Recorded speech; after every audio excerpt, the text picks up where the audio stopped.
Nandito ako sa kanilang bahay ngayon. Beblesan eh. Ah, video pala yun. Okay ka, pero maganda rin.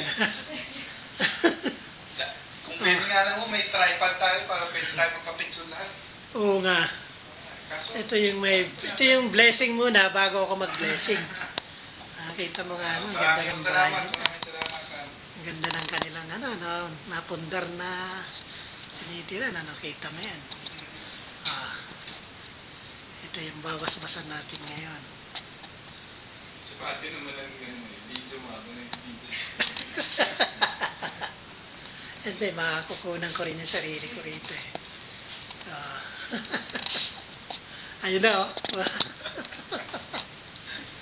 Enjoy ah. Meron pa silang pang-exercise. Okay ah.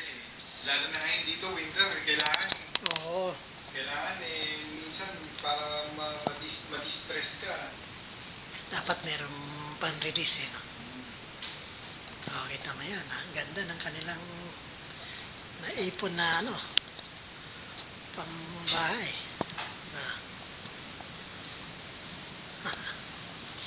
Meron pa silang